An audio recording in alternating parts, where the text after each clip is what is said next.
Alô, bom dia, você está no canal Professor Belém neste domingo, dia 25 de setembro de 2022, sejam todos bem-vindos. Essa família que vocês veem na tela recebeu na sexta-feira a inesperada visita de agentes do FBI armados até os dentes para levar o pai de família preso. O pai de família é Mark Houck, um ativista conhecido, aliás, a família bastante conhecida nos Estados Unidos pelo seu ativismo pró-vida. A família também desenvolveu um programa para libertar as pessoas do vício da pornografia. Bem, a invasão de 25 a 30 agentes do FBI não foi muito bem explicada, porque o chefe da família foi preso. Ele será julgado e pode pegar 11 anos de cadeia, além de ter de pagar uma multa de $350 mil. Tudo aconteceu, segundo o Departamento de Justiça, porque Mark Houck teria agredido um ativista pró-aborto numa das clínicas, à frente de uma das clínicas da Planned Parenthood, na Filadélfia. Mark e sua família estavam lá para aconselhar pessoas a não realizarem o aborto, mulheres, claro. E aí, então, houve um desentendimento com um ativista pró-aborto que, segundo Mark, teria batido no rosto de seu filho. Ele, então, batido várias vezes, para se livrar do agressor, o empurrou. O mesmo caiu e depois, tentou processá-lo, isso na primavera passada nos Estados Unidos. O processo não foi adiante e tudo foi esquecido. Mark Houck empurrou o adversário, este caiu, mas não se machucou, razão pela qual não houve processo. Bem, na sexta-feira, os agentes do FBI entraram e levaram preso Mark Houck e agora a alegação é de que ele teria agredido seriamente o ativista pró-aborto. Bem, é mais um caso escandaloso nos Estados Unidos, onde o FBI aparece como uma espécie de polícia do pensamento. Já tinha invadido a casa de Donald Trump em Mar-a-Lago. Agora entraram na casa de um ativista pró-vida, o que vai muito de acordo com as ideias do governo Biden de combater exatamente aqueles que lutam pela vida. Seja como for, é mais uma dessas ações truculentas que nos dão uma pista do que os Estados Unidos estão virando sob esta administração. Um Estado totalitário, simples assim. Ontem, uma matéria muito interessante, muito de acordo com esta notícia que eu dei, foi publicada no The Gatestone Institute, falando exatamente sobre o problema da liberdade nos Estados Unidos. O fim da liberdade, não só nos Estados Unidos, ele fala que isso é um problema no mundo todo, mas se refere especificamente à sociedade norte-americana que se vê privada de seus direitos. E aí está o problema, porque a reportagem do Gatestone pergunta qual é o sentido de falarmos em democracia quando a liberdade individual é suprimida. Entre outras coisas, diz o artigo o seguinte: o que significam as palavras de líderes ocidentais hoje ao falarem tanto sobre democracia e tão pouco sobre direitos individuais? Ou quando pregam as virtudes das instituições internacionais e ao mesmo tempo demonizam o nacionalismo como sendo xenófobo e perigoso? Isso significa que a soberania nacional e os direitos naturais e invioláveis estão sob ataque direto em todo o Ocidente. Segue dizendo: virou lugar comum políticos europeus e americanos dividirem o mundo entre nações democráticas e autoritárias. As democráticas são apresentadas como possuidoras de bondade inerentes e as autoritárias são apresentadas como ameaçadoras à própria existência do planeta. É claro que depois de mais de 2 anos de obrigatoriedade do uso de máscaras, vacinação e restrições de viagens relacionadas ao Covid-19, muitas vezes impostas no Ocidente por meio de ação unilateral, executiva ou administrativa e não por decisão legislativa ou referendo público, fica um tanto quanto complicado afirmar que as nações democráticas estão livres de rompantes autoritários. Aí ele cita, por exemplo, o caso do Canadá. Quando presidentes e primeiros ministros fazem e aplicam suas próprias leis sob o pretexto de poderes de emergência, os cidadãos não deveriam se surpreender se seus líderes descobrissem infinitos volumes de emergências que exigem ação urgente. Se houver alguma dúvida quanto a esta veracidade, basta olhar para a decisão mão de ferro do primeiro-ministro canadense Justin Trudeau para reprimir os protestos pacíficos do Freedom Convoy, dos caminhoneiros, contra a obrigatoriedade das vacinas experimentais no início do corrente ano, ao confiscar contas bancárias, usar truculência, arbitrariedade e violência policial sem observância dos limites legais, nem respeito à liberdade de expressão dos canadenses. A emergência, diz o texto, com aspas, de Trudeau, atropelou os direitos individuais dos cidadãos canadenses. E aí, então, vem a questão: o que significa democracia quando a liberdade é suprimida? É só uma palavra vazia, evidentemente. Segue o texto. Além disso, é verdade também que a democracia por si só não garante uma sociedade nobre e justa. Em uma democracia de 100 cidadãos, ainda que funcionando adequadamente, 51, ou seja, a metade mais um, a maioria, podem votar para negar aos outros 49 propriedade, liberdade e até mesmo direito à vida. Se um membro da maioria for escravizado pelo Estado ou condenado à execução simplesmente porque a maioria assim o quer, ele não contará louvores à democracia se estiver com a corda no pescoço. Bem, aqui nós voltamos então para o momento FBI dos Estados Unidos. Biden venceu com uma margem esmagadora, com uma votação impressionante, a maior votação da história norte-americana. Então, isso quer dizer que lá os 51, no exemplo dado aqui no Gatestone, ou seja, a metade mais um, aprovaram um programa de governo que, ao que tudo indica, suprime todas as liberdades, principalmente o direito à vida de crianças inocentes no ventre materno. É política aprovada pela maioria. Então está aí. O que o texto está dizendo é que a democracia em si mesma não significa nada. Ela pode ser usada para o bem, mas também, do mesmo modo, pode ser usada para o mal. E parece que aí está, nos Estados Unidos, um caso em que a democracia mudou de rumo. Ela se tornou uma força opressora. E o Estado, assim, controlando tudo, baseia-se na decisão da maioria. Agora, é preciso perguntar, a maioria de fato quer isso? Essa é a questão, porque sobre os Estados Unidos e as suas gloriosas eleições pairam, para ser, bem digamos assim, eufemístico, sérias dúvidas a respeito do pleito. Todo mundo já sabe, evidentemente. Então parece que nós estamos, de fato, diante de governos tiranos que chegaram ao poder por sabe-se lá que vias, mas para todos os efeitos pela via democrática, para implantar políticas totalmente antidemocráticas. E aí, o que fazer em relação a isso? Bem, um amigo estava reclamando dia desses que eu precisava voltar ao estudo das profecias. Ora, as profecias estão se desenvolvendo aqui, do lado de fora do livro, na nossa frente, diante dos nossos olhos.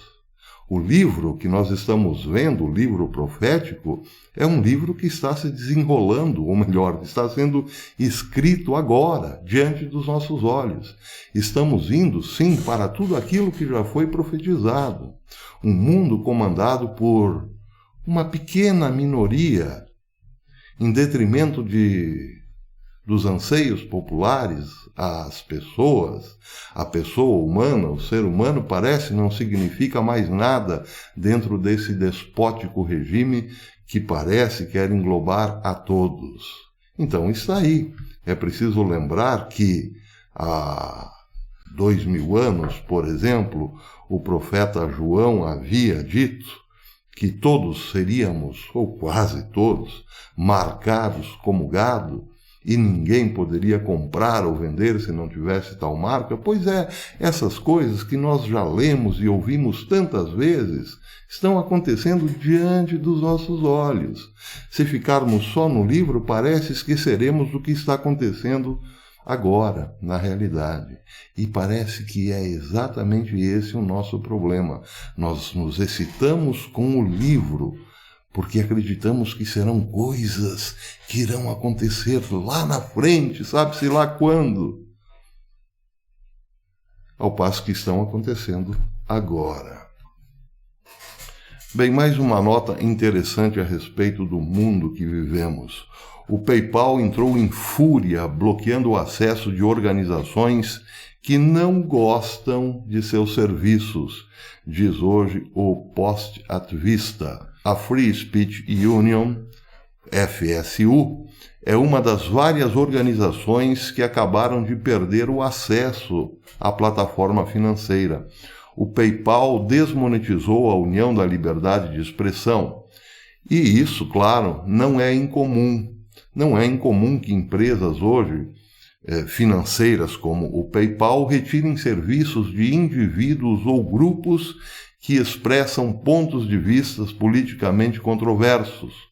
Mas esta é a primeira vez que uma organização que defende o direito das pessoas de expressar seus pontos de vista é desmonetizada. Esta é a nova baixa que nos leva a um passo mais perto de um sistema de crédito social ao estilo chinês. Olha a profecia aí. No qual aqueles que não seguem a linha do partido são excluídos do sistema financeiro, ou seja, não podem comprar nem vender. Bem, para terminar, uma notinha sobre Ayn Rand, deste livro que eu já anunciei em outros dois vídeos, nos dois vídeos anteriores. O livro chama-se Os Arquitetos da Cultura da Morte. Eu falei um pouquinho sobre Schopenhauer, depois um pouquinho sobre Friedrich Nietzsche, e agora vou falar um pouquinho também sobre Ayn Rand. Sobre Ayn Rand, confesso, não sou leitor dela, mas o livro a trata como também uma das arquitetas da cultura da morte. Por quê? Bem, aqui é preciso ter um pouco de atenção ao que significa Ayn Rand hoje. Ela é uma filósofa de muita aceitação, principalmente entre o público jovem e os liberais. Por quê? Porque a sua filosofia tem um princípio bastante sedutor, é bom dizer. Ela defende, por exemplo, que cada um busque a sua sobrevivência sem querer mamar nas tetas do Estado, ou seja, ela defende uma economia de mercado com liberdade total para o empreendedor, sem que esse fique dependendo do papai Estado. Até aí, ótimo, maravilhoso, fantástico, e é por isso, talvez, que ela tenha muitos seguidores, principalmente no Brasil. Acontece que esta filosofia tem, como a de Schopenhauer e a de Nietzsche, um princípio de perversão, ou absolutamente pervertido. O texto sobre Ayn Rand começa dizendo o seguinte, vou ler só uns trechinhos. O porta-voz filosófico de Ayn Rand, um dos seus personagens, John Galt, protagonista de seu principal romance, A Revolta de Atlas, personifica a crise moral a que ele próprio se refere, que é o conflito entre o altruísmo, que é radicalmente imoral, e o individualismo, que proporciona a única forma possível de moralidade verdadeira. Bem, o que ela está dizendo através do seu personagem? O altruísmo, o sentimento pelo outro, o sentimento de caridade, por exemplo, pelo outro, é uma doença.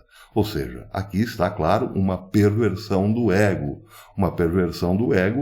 que desce ao mais profundo dos egoísmos. O texto diz também que, no início, que para a filosofia de Ayn Rand, reinou no início uma ideia mística, na qual se acreditava que a fonte da moralidade fosse a vontade de Deus. Essa ideia, para Ayn Rand, é incompatível, tanto com o ateísmo como com o objetivismo. Em dado momento, passou a predominar uma visão neomística na qual o bem da sociedade substitui a vontade de Deus. A falha fundamental dessa ideia, diz o livro, é que não existe um ente chamado sociedade. Bem, aqui é preciso contextualizar um pouco. Ayn Rand nasceu na Rússia e foi uma das vítimas do comunismo. Sua família perdeu os seus bens e ela acabou indo para os Estados Unidos, onde trabalhou, por exemplo, na Califórnia como garçonete, entre outras coisas, para ganhar a vida. Bem, ela se tornou famosa justamente com este combate direto à sociedade comunista, ou melhor, à existência apenas a partir de classes. Então se justifica que ela, em algum momento, entendeu que o que importa mesmo não são as classes, a existência, a real existência, está no indivíduo. As sociedades são entes abstratos que não têm existência própria para Ayn Rand. Se justifica pelo seguinte, porque a Revolução Bolchevique trazia as ideias de Karl Marx, que, entre elas, subsumia o indivíduo dentro das classes. O indivíduo, no marxismo, desaparece, ele não significa nada. O que tem real existência são as classes. Para ter existência é preciso pertencer à classe. Esta sim existe realmente. O indivíduo não conta. Então, claro, Ayn Rand, tendo as marcas desse trauma, trabalhou ou pretendeu trabalhar uma filosofia do indivíduo que resgatasse o indivíduo.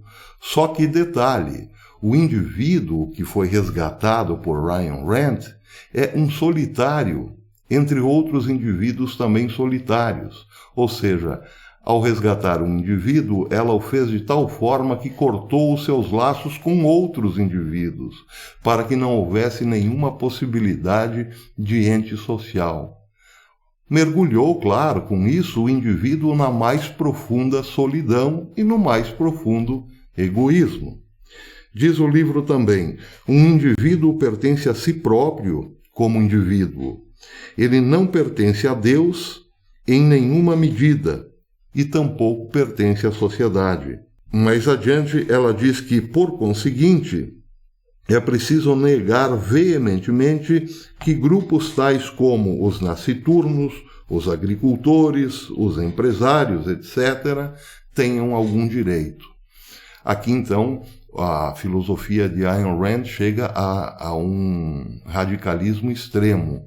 Nenhum grupo, nenhuma associação, nenhum grêmio deve ter existência, deve ser permitido existência. Então, nesse caso, nenhum grupo, nenhuma força social pode emergir buscando direitos ou alguns direitos referentes aos seus interesses particulares. Isso, se por um lado parece atraente porque realça a importância do indivíduo, por outro é também um dos princípios da sua fraqueza dentro de um Estado totalitário. Ora, se o indivíduo não tem nenhum grupo a quem se unir para conseguir direitos ou reivindicar direitos, ele está mais esmagado ou tão esmagado quanto o indivíduo numa sociedade totalitária ou num regime totalitário, como foi o da antiga União Soviética. Nesse caso, é o tiro saindo pela culatra. Diz também o livro o seguinte: fazer sacrifício pelos filhos já nascidos, ou ainda por nascer, pelos pais idosos ou por outros membros da família, se torna anátema para Ayn Rand. E aqui então nós vemos por que certos indivíduos hoje são esmagados pela força do FBI, como aconteceu lá nos Estados Unidos, na sexta-feira, por defender o direito de crianças inocentes no ventre materno. Para terminar, não o livro, mas para terminar aqui as minhas anotações a respeito de Ayn Rand, o livro diz o seguinte: a filosofia de Rand é impossível de viver, impossível para ela e para qualquer outra pessoa. Uma filosofia impossível de viver não pode ser útil à construção de uma cultura da vida. Ela é impossível de viver, pois se baseia em uma falsa antropologia. O ser humano aqui não é visto como uma pessoa, mas como um mero indivíduo. Não uma pessoa, repete o livro. E, como tal, é uma síntese de singularidade individual e participação coletiva. O homem, na filosofia de Ayn Rand, não é um ser transcendente. Ele, no entanto, é mais do que sua individualidade. Bem, peguemos então os três filósofos, os dois já discutidos em 2 vídeos anteriores, Arthur Schopenhauer e Nietzsche, e agora coloquemos ao lado deles Ayn Rand. O que dizia Schopenhauer? A sua filosofia era um convite ao desânimo, um convite exatamente ao pessimismo absoluto. Por quê? Porque na filosofia de Schopenhauer não há mais Deus. Há apenas uma força cega, sem nenhum princípio moral, que a todos quer esmagar. Que não há saída, porque esta força também se encontra dentro de nós, já que pertencemos à natureza. A força de vontade de querer sempre mais. Só que a vontade, nesse caso, no caso de Schopenhauer, é uma vontade irracional, ou seja, quer apenas saciar-se e jamais consegue. Então o homem passa a ser este objeto também irracional, que busca saciedade sem jamais conseguir. Portanto, no final das contas, será sempre um sujeito frustrado, acabado, deprimido e doente. Bem, no caso de Nietzsche, vemos que a coisa vai ainda um pouco mais longe. Nietzsche diz que somos vontade, sim, por mais vida, por mais poder. Pois é. Só que, se todos quiserem o poder absoluto a todo momento, o que restará da nossa sociedade, senão uma luta de todos contra todos? Bem, se todos contra todos é o princípio da filosofia do poder, é preciso também entender que alguns perderão. Quem? Os mais fracos, evidentemente. Portanto, é uma filosofia que prioriza apenas os mais fortes e os incentiva a esmagar os mais fracos, sob a justificativa de que é preciso mais vida, etc. e tal. Só que essa filosofia é ainda mais perigosa, porque é claro que ela se concretizará ou se personificará num Estado autoritário, num Estado despótico, já que os indivíduos, diante da força policial do Estado, não significam nada. Então o Estado autoritário também pode justificar-se pela ânsia de mais vida, e assim, portanto, passará a dominar todos o tempo todo sob esse argumento. Ele está exercendo sua vontade de poder. Pois então, não está aí a influência de Nietzsche sobre o nazismo? É claro que está, mas agora coloquemos também uma pitada de Ayn Rand nessa história. O desânimo, o estado totalitário e a solidão profunda e o profundo egoísmo do ser humano. Aquele que, para valorizar a sua individualidade, isolou-se de todos os outros. Então é claro que o homem isolado de Ayn Rand é, como dizia o professor Olavo, uma simples célula que pode ser esmagada a qualquer momento, já que ele não conta com o apoio de ninguém, nem busca o apoio de ninguém, já que ele não pertence a grupo nenhum, a associação nenhuma. Ele é um átomo solto por aí. Tudo o que o Estado totalitário de Nietzsche quer. Então isso aí, os arquitetos da morte, mas não está aí no livro, está aqui no nosso entorno. Ou alguém duvida que é o que está acontecendo em muitos países do Ocidente hoje? Por enquanto é isso, até amanhã, se Deus quiser.